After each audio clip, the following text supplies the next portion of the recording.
Hey everyone, how's it going? I'm coming to y'all today with a bit of a different video, and admittedly this one is a little bit rushed, so I didn't really take the time to gather a lot more pictures and present a full argument, but I was playing a little bit of Arena because I downloaded it for fun, and I had gotten a chance to play with a card called Inspiring Commander, which I knew was an arena-only card. I had seen it before. I had chatted with Sheldon Mannery about whether or not he thinks the card is good for the format and if he would allow it to be played if someone were to print it off in paper, because it has no official paper printing, and I actually got a pretty good green light from him. He mentioned that he thought the card was actually kind of overcosted and extremely fair for the format while being very good for the format. And while playing Arena, I just put together a green-white weenie deck and decided to have some fun with it. And I was actually able to take down a pretty solid Merfolk list, green-blue Merfolk list with the deck, and it was all thanks to that Inspiring Commander. You know, I swung in, I got some tokens off of things like the War Leader and the 1/1 for 1 that makes you token when you attack with at least 2 other creatures. And I was able to just gain a bunch of my life back, draw a bunch of cards, second main phase, deploy a bunch more weenie creatures, and gain enough life to survive the backswing, swing in next turn, and take the win. And I was thinking, wow, this was so good for something like a 60-card format where it's actually really slow. Imagine how good this card would be in Commander. Imagine how good it would be in Bramaz, or Oketra, or Heliod, or Darien, or any token strategy. You know, Kraven Ragna, Tristani. You could be in a Boros token list using things like Assemble the Legion.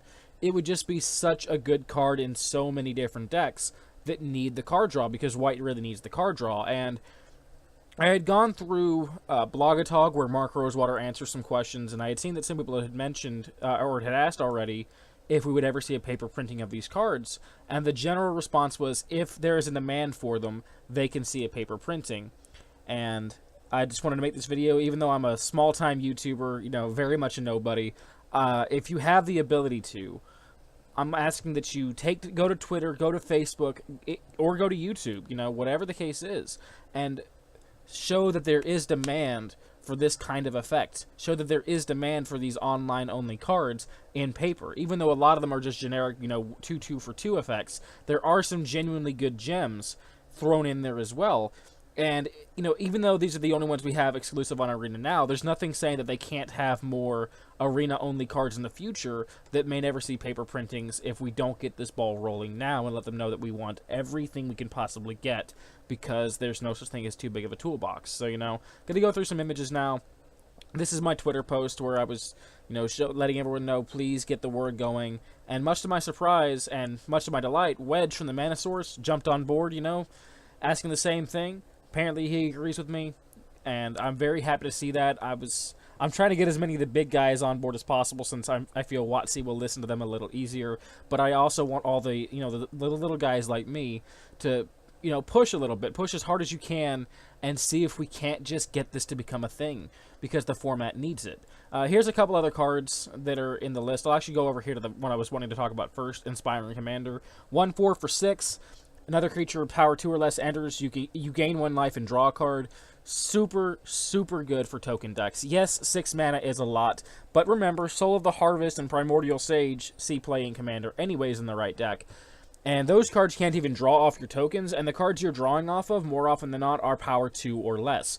The fact that we get to use this with tokens means that we get to go crazy with things like Risk the Redeemed, we get to go crazy with Bramaz, and really importantly, we get to go crazy with things like Darien, because you take damage, get that many soldiers, which is going to gain you 1 life back for each soldier that enters. So you're going to gain all your life back, draw a bunch of cards, and it can just give you the gas that you need to close out a game that white just ordinarily doesn't have. This is a card that could make white weenie more viable in the format. This is a card that can make token decks that much stronger in the format and give you some gas so you can draw into your overrun effects and just close the game out. It's a solid card effect that I feel the format could genuinely benefit from.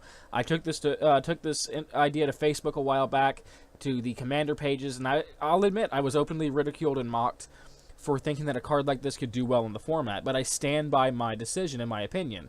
This card could do amazingly well in the format if given the chance in the right decks. No, it will not go into the competitive EDH decks. They don't need it. But it will go into decks that just need the gas, they need the push.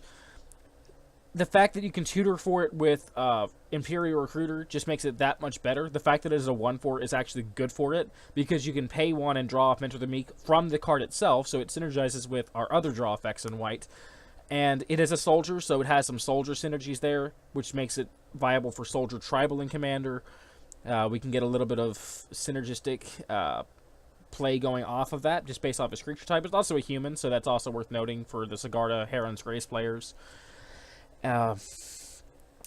It's just such a good card, and its low power toughness actually makes it more useful in a lot of ways, not less useful. I mean, other cards in here are things like Ogre Painbringer and Rakshasa, Soul Hunter Rakshasa. Not super exciting, just damage when they enter the battlefield, so not the greatest. I'm sure they would see play somewhere. I've seen some folks going for Saskia the Unyielding Cat Tribal, just to get access to the green-white cats, and then things like Watsitora and other black cats, such as the Rakshasa from Tarkir. So it's possible. It's not a very powerful effect, honestly. The top two likely wouldn't see any play. Confront the Assault is interesting. It's a weird combat trick that makes some spirit tokens. I think it would be a pretty decent card for beginners who are starting out and they have a token strategy or a white weenie strategy. They want a combat trick. It's kind of interesting. Goblin Gang Leader is just another Beetleback Chief effect, but hey, you know, there's room for stuff like that too. More of those effects under different names is great for the format because it gives us duality. It gives us more of that effect in the deck. So we can kind of get consistency in a format that otherwise doesn't have a lot of it without use of a lot of tutor effects. So, you know, Goblin Gang Leader would go in Perforos. It would go in the non-combo Krenko builds. Probably some Kiki Jiki decks out there that are just focused on making as many tokens as possible. What I'm trying to get to is that these cards would definitely have a home, and they would all see some play in the format somewhere, whether at the lowest power level or the highest power level is irrelevant.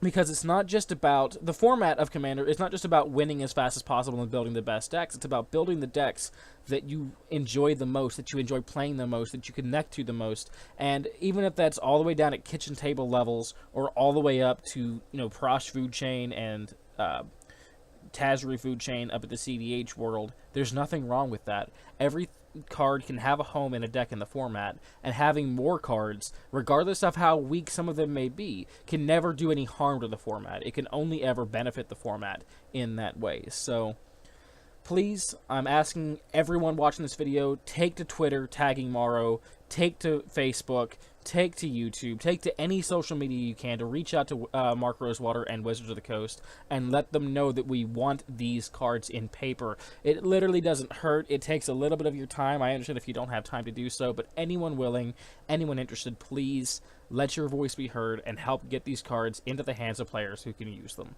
Thank you very much for watching this video. I hope you enjoyed. I hope you enjoy the rest of your day. And until next time, peace and take care.